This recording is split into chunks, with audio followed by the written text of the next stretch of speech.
Pemain sepak bola dan anggota cheerleader bisa dikatakan modern fairy tale atau biasanya juga disebut dengan couple goals. Dua anak remaja yang cantik dan tampan berada di puncak kehidupan mereka yang penuh cinta satu sama lain dan impian untuk masa depan. Itulah yang dipikirkan oleh Emma Walker. Sayangnya, kisah asmara yang indah bagaikan dongeng berubah menjadi mimpi buruk. Pada suatu malam di hari Senin 21 November 2016, Emma Walker meminta ibunya untuk membangunkannya sekitar jam 6 pagi agar dia bisa mencuci rambutnya terlebih dahulu sebelum berangkat ke sekolah. Di pagi harinya, ketika ibu Emma mencoba membangunkan putrinya tersebut, biasanya sih cukup mudah ya Lur untuk membangunkannya di pagi hari. Tetapi pagi itu Emma benar-benar tidak responsif. Ibunya sudah memanggilnya berkali-kali tetapi Emma tetap tidak menyahuti ibunya. Ibunya menyadari ada sesuatu yang tidak beres dengan Emma dan memutuskan menelpon 911. Hingga pada akhirnya kabar mengejutkan tersebut pun didengar bahwa Emma ditemukan meninggal. Apa yang sebenarnya terjadi pada Emma? Apa yang menyebabkan Emma meninggal? Kalian pasti penasaran. Sebelum kita lanjut ke ceritanya, jangan lupa untuk klik subscribe, like, and comment. And now let's move to the case ya Lur. Seperti kebanyakan gadis 16 tahun, Emma penuh dengan kehidupan yang ambisius dan bersemangat untuk masa depan. Dia selalu bekerja sangat keras untuk mempertahankan nilainya karena dia menyadari harus mendapatkan nilai terbaik untuk menjadi dokter hewan atau perawat neonatal yang menjadi cita-citanya. Dan salah satu passion terbesarnya adalah menjadi cheerleader yang dicintainya sejak dia bergabung dengan regu sekolah menengahnya ketika dia berusia 14 tahun. Emma melakukan cheerleader dengan penuh semangat dan suka menjadi pemimpin regu. Karena menjadi seorang cheerleader itulah Emma akhirnya bertemu dengan seorang lelaki bernama William Riley Gaul, seorang pemain bintang di tim sepak bola yang dimana Emma menjadi cheerleader untuk tim tersebut. Seperti Emma, Riley bekerja keras untuk menjaga nilainya agar tetap baik dan teman-temannya menggambarkan Riley itu sebagai pelawak. Sedikit kutub buku dan bagi siapapun yang melihatnya, Riley tampak pria yang benar-benar normal. Terlepas dari perbedaan usia mereka, yang dimana Riley 2 tahun lebih tua dari Emma, orang tua Emma mengatakan bahwa mereka memiliki kesan pertama yang positif tentang Riley. Ibu Emma menggambarkan Riley sebagai boy next door, yang artinya dia itu anak baik-baik gitu. Dia datang dengan sangat sopan, sangat baik pada awalnya. He was really likable, kata ibu Emma. Tetapi itu tidak bertahan lama, sampai akhirnya beberapa bulan berikutnya pasangan itu mulai memiliki masalah terus-menerus sampai Emma memutuskan untuk mengakhiri hubungan mereka untuk selama-lamanya. Ternyata ya Lur, Riley bukanlah anak lelaki yang manis dan sopan seperti yang terlihat. Dia hanya bertekad untuk terlihat baik dan sopan di depan semua orang. Orang tua Emma yang pertama kali menyadari bahwa Riley bukanlah pria yang tepat untuk putri mereka. Emma baru berusia 14 tahun ketika dia mulai berkencan dengan Riley yang saat itu berusia 16 tahun. Orang tua Emma sering membaca pesan-pesan Emma dan Riley di media sosial hanya untuk memastikan hal-hal di antara mereka tidak melampaui batas. Ini juga yang membuat orang tua Emma tahu semua detail menarik dari drama hubungan mereka, seperti Riley yang masih berhubungan dengan salah satu mantan pacarnya. Meskipun Riley bukan tipe yang setia, dia sangat posesif terhadap Emma. Menurut teman-temannya, Riley tidak ingin Emma bergaul dengan orang lain selain dirinya, dan menjadi benar-benar mengontrol Emma. Meminta Emma untuk berhenti melakukan aktivitas tertentu, mengomentari pakaiannya, bahkan menunggu di grocery store tempat Emma bekerja selama berjam-jam tanpa melakukan apapun. Meskipun semua perlakuan Riley yang sangat posesif, Emma sudah terlanjur benar-benar jatuh cinta pada Riley. Hanya dengan melihat akun sosial media Emma, kalian tidak akan pernah tahu ada yang salah dengan hubungan mereka. Kalian masih dapat melihat akunnya dan semua tweetnya termasuk tentang Emma dan Riley ketika mereka bersama. Orang tua Emma semakin khawatir tentang arah hubungan mereka. Mereka tahu bahwa mereka harus mengambil tindakan ekstrim untuk memisahkan Emma dan Riley. Setelah satu pesan mengganggu yang Riley kirim pada Emma, "You are dead to me. I will check the obituary." Begitu katanya si Riley dalam pesan tersebut. Riley benar-benar dilarang oleh orang tua Emma untuk menginjakan kakinya di rumah mereka. Orang tua Emma telah mengambil telepon Emma sehingga dia tidak akan bisa menghubungi Riley lagi. Tapi tentu saja itu tidak cukup untuk membuat mereka menjauh. Riley membelikan Emma sebuah iPod Touch sehingga dia bisa mengirim SMS dengan menggunakan WiFi. Orang tua Emma pun tentu tidak mengetahui hal tersebut, Lur. Ketika akhirnya lulus, orang tua Emma sangat lega dan berharap bahwa jarak di antara mereka akan membuat Emma menjauh dari Riley sehingga dia akhirnya akan putus dengannya. Keinginan mereka akhirnya benar-benar terkabul. Awal November 2016, Emma mengakhiri hubungannya untuk selamanya setelah di-ground oleh orang tuanya. Dia tidak diizinkan keluar dimanapun kecuali sekolah dan melakukan kegiatan cheerleader. Orang tuanya selalu tahu dimanapun Emma berada. Ini mungkin terdengar sedikit ekstra, tapi nyatanya itu sangat berhasil. Kata orang tuanya, Emma akhirnya mulai menjadi dirinya sendiri lagi seperti dulu. Dia tidak lagi hanya berdiam diri di kamar sepanjang hari dan mulai menikmati bersosialisasi dengan orang lain selain Riley lagi. Mereka pikir itu semua dilakukan ketika Emma mengirim pesan kepada seorang temannya bahwa dia dan Riley telah selesai untuk selamanya. Tapi Riley tidak mau untuk melepaskannya begitu saja. Riley tidak menerima perpisahan itu dengan baik dan dia melakukan beberapa hal yang sangat aneh untuk mencoba mendapatkan Emma kembali, termasuk membuat skenario penculikannya sendiri. Suatu hari, Emma berada di pesta merayakan kemenangan pertandingan sepak bola di sekolahnya sampai akhirnya dia mulai mendapatkan beberapa pesan aneh dari telepon Riley. SMS tersebut memberitahu Emma untuk pergi ke mobilnya sendiri dan memberitahu bahwa penculik tersebut sedang bersama seseorang yang dia cintai. Jika dia tidak mengikuti instruksi mereka, mereka akan melukai Riley. Emma benar-benar ketakutan dengan pesan itu dan menunjukkan kepada salah satu temannya yaitu Zach. Emma dan temannya pun keluar tetapi mereka tidak bisa melihat siapapun di sekitar situ. Tapi jelas ada seseorang di dekatnya. Karena begitu Emma melangkah keluar dengan Zach, dia mendapatkan teks lain mengatakan, "What part of alone was not clear?" Teman Emma yang lain berkata bahwa dia langsung tahu kalau itu mungkin dibuat-buat dan dia pernah menunjukkan perilaku seperti ini sebelumnya. Penculik itu menyuruh Emma untuk tidak menelpon polisi dan jika dia melakukannya, mereka akan membunuh Riley. Karena dia cukup yakin ini palsu, Emma mengumpulkan sekelompok teman-temannya dan mereka semua keluar meninggalkan pesta untuk melihat apakah mereka dapat menemukan siapa yang mengirimi Emma pesan tersebut. Dan apa yang mereka temukan bahkan lebih aneh. Mereka melihat sesosok tubuh sedang berbaring di tanah, tertelungkup seperti menutupi wajahnya. Zach mengatakan sosok itu tentu saja ternyata adalah Riley. Ketika ditanya tentang apa yang sebenarnya terjadi, Riley mengklaim bahwa dia telah diculik, tetapi dia tidak dapat mengingat apapun karena mereka memukul kepala Riley. Emma benar-benar tidak yakin dengan apa yang dikatakan Riley. Emma pun mengatakan kepada Riley, "Kita baru saja putus, tinggalkan aku sendiri." Dalam perjalanan pulang, Riley mulai mengirim pesan kepada salah satu teman Emma dan berkata bahwa, "Aku tidak tahu apa yang terjadi. Aku benar-benar terbangun di halaman rumahnya.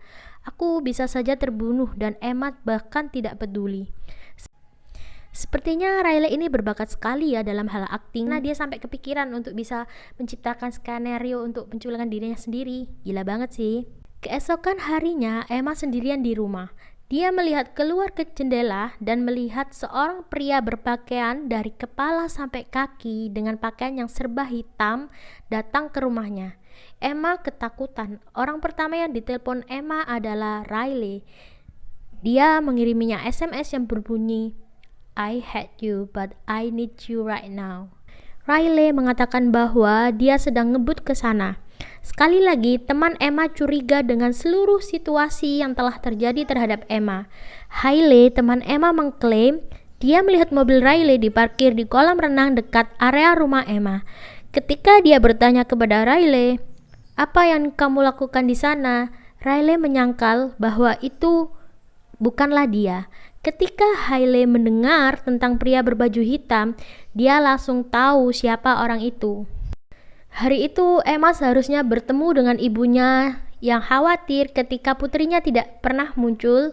Ketika dia berkendara kembali ke rumah untuk melihat apakah Emma ada di rumah, dia terkejut menemukan Riley duduk bersama putrinya di halaman depan. Setelah menyuruh Riley untuk pergi, dia bertanya cerita lengkapnya dari Emma. Bagaimana Riley bisa bersama Emma saat itu? Seperti Hailey, ibu Emma pun curiga. Tidakkah menurutmu aneh kalau Riley terlibat atau muncul di kedua kejadian yang kamu alami, kata ibunya Emma. Terus Emma pun berkata, bukan dia itu ibu, sungguh bukan dia, katanya si Emma. Emma masih terguncang oleh apa yang terjadi. Orang tua Emma mengantarnya ketika berangkat dan pulang kerja keesokan harinya untuk memastikan bahwa dia aman. Khawatir bahwa dia mungkin memiliki seorang penguntit setelah kejadian tersebut. Menjelang minggu malam, segalanya tampak kembali normal dan Emma menjadi lebih tenang dan santai karena tidak ada hal lain yang terjadi yang tidak biasa pada hari itu. Tapi semua ini akan berubah. Malam itu, Emma mengirim pesan kepada temannya menanyakan tentang tugas sekolah. Kemudian dia pergi tidur setelah setengah malam. Keesokan paginya adalah Senin 21 November dan Emma tidak pernah bangun karena ditemukan tewas di kamarnya. Ketika layanan darurat tiba di rumah Emma, mereka dengan cepat mengetahui apa yang membunuhnya. Para penyelidik melihat lubang di dinding kamar tidurnya. Mereka memeriksa sekitar kamar Emma dan melihat bahwa dia telah ditembak tepat di belakang telinganya dan telah meninggal di tempat karena lukanya. Keluarganya terkejut bahwa seseorang telah menembak ke rumah mereka. Ayah Emma ingat terbangun di malam hari karena bunyi keras, tapi dia pikir dia mendengar seperti suara pintu dibanting. TKP menunjukkan bahwa pistol sebesar 9 mm telah ditembakkan ke kamar tidur Emma 2 kali. Satu tembakan mengenai dia dan yang lainnya mendarat di bantalnya. Kematian Emma pun menjadi investigasi pembunuhan dan tidak butuh waktu yang lama bagi mereka untuk menemukan tersangka utamanya. Semua orang memberi kami nama Riley Gaul, kata Letnan Sheriff Alan Merritt. Ketika kasus meninggalnya Emma sedang diselidiki, Riley sempat memosting beberapa postingan ke media sosial untuk berbagi betapa sedihnya dia mendengar Emma meninggal. Bahkan, dia mengubah bio Twitternya untuk mengatakan hidup setiap hari melalui Emma Walker. Aku mencintaimu cantik dan aku tahu kamu berada di tempat yang lebih baik sekarang. Begitu kata Riley. Tapi tidak butuh waktu lama sebelum polisi mulai mengumpulkan bukti untuk melawan Riley karena dia mencoba untuk membangun reputasi yang baik agar tidak dicurigai. Teman sekamar Riley yang bernama Stanley bersaksi bahwa beberapa jam sebelum penembakan, Riley bertanya kepadanya, "Bagaimana cara menghapus sidik jari dari pistol?" Begitu kata Riley. Ketika berita datang bahwa Emma telah meninggal, dia mengatakan kepada Stanley untuk tidak berbicara dengan polisi tentang hal tersebut. Stanley bukanlah satu-satunya yang curiga. Alex McCarthy dan Noah Walton, dua teman dekat Riley, telah khawatir tentang Riley sejak putusnya dia dengan Emma dan perilaku aneh yang mengikutinya. Ketika mereka mendengar Emma telah ditembak dalam tidurnya, mereka langsung pergi ke polisi dan mengakui bahwa Riley telah memberi tahu mereka rahasia. Sehari setelah dia melakukan penculikan terhadap dirinya sendiri, dia akhirnya memberitahu saya bahwa dia sangat takut akan nyawanya, sehingga dia telah mencuri senjata kakeknya dan menunjukkannya kepada saya. Dia sangat takut pada orang-orang di luar yang akan menangkapnya.